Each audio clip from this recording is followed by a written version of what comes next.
Before we get into the video, thank you everyone who took the time to comment, like, and subscribe on my last video. You were greatly appreciated. There's plenty of technology out there now to help stop criminals, but used to cops would have to draw a sketch the best they could to match the person's description. And some are far worse and creepier than others, so let's get into it.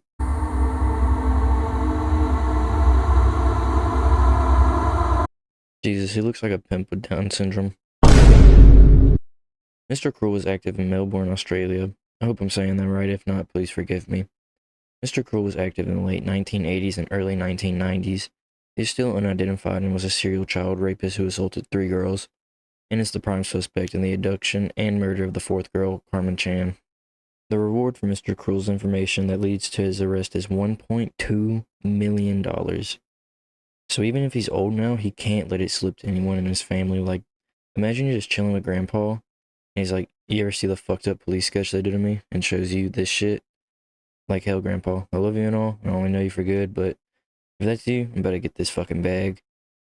Like, I feel like I could make a living on $1.2 million, but in all honesty, I don't think this guy's planning on attacking anymore.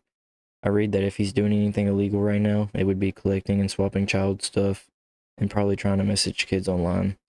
So just remember, if someone that looks like this contacts you, then don't respond back. But seriously, be careful with who you talk to online, because things like this can even happen to grown people.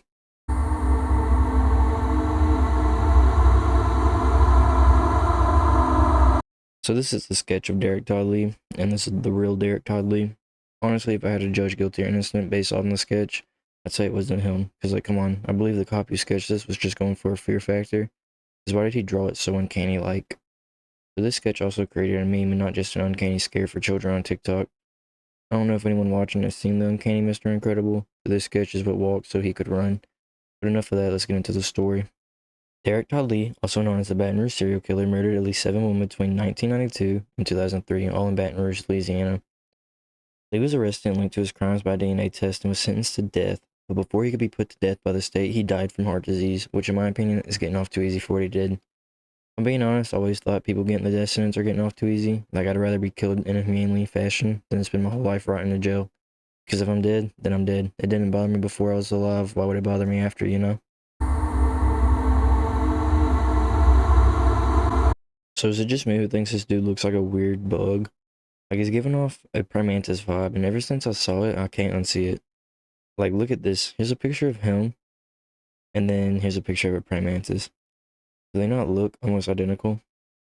Anyways, I'm getting off topic. This guy was popularized by the Mandela Catalog web series. This photo has been around the internet for way longer than that series. So all I know about this picture is it was a police sketch of a dude who broke into a woman's house in Kirkwood, Missouri, and assaulted her before robbing her. Now, I don't know how he assaulted her, but the word assault should be enough to terrify you. Like, just imagine this dude breaking into your house. I don't know if I would think I'm being robbed or abducted by evolved praying mantises, but both would kind of suck, I guess. But anyways, this sketch is based on the woman's description of the guy, and I don't believe he's been caught, and that's honestly probably due to this horrible sketch. So the more I look at this, there's no way the cop drew this shit, looked at it, and said, oh yeah, everyone's gonna be able to find him now. But I honestly shouldn't blame the cop too much. He's probably been crying ever since this went public. But he did a pretty good job on the mouth. I just don't understand why he made his top portion of his face veer out like that.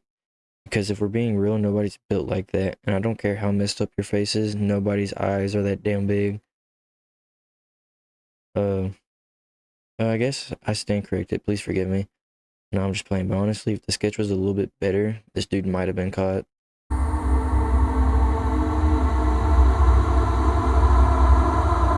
The window people looks like the drug addict from The Purge, minus the scars.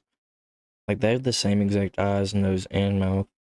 When it comes to 1-year-old Dante, Pierre, you are the father. Let's get into the story. This police sketch is an unidentified serial window peeper. I didn't even know that could be a title or something you could be labeled as. Like, why not just say unidentified serial stalker to multiple people? I think that sounds so much more better because it sounds more serious, but that could just be my opinion. Anyway, based on multiple eyewitness accounts, the man in question is wanted for spying on people through apartment windows in Citrus Heights, California. And he also allegedly assaulted a woman. Now, I don't know if anyone else is getting this vibe, but I feel like this could just be one messed up crackhead. which wouldn't surprise me. It said he just assaulted the woman, so nothing sexual, which is what I would have expected from a serial window peeper. So in my investigation, I believe this is just a messed up crackhead dreaming of being the people living in those apartments. Anywho, eyewitnesses claim the sketch is accurate, even down to the eerie yellow eyes. So the yellow eyes look-y make my claim sound even more like the real case. So nothing to worry about, folks. Just keep grounded up chalk and white pebbles away from your windows and put them by someone else's. You should be fine. So if you made it this far, this is in the video. I would like to thank anyone who decided to stick around this far, and I would also like to ask you to like and subscribe if you don't mind. Always reply to all comments, leave a tip to help me improve, or question, or hell, even a video idea you'd like to see. But with that, hopefully I'll see you next time. Adios.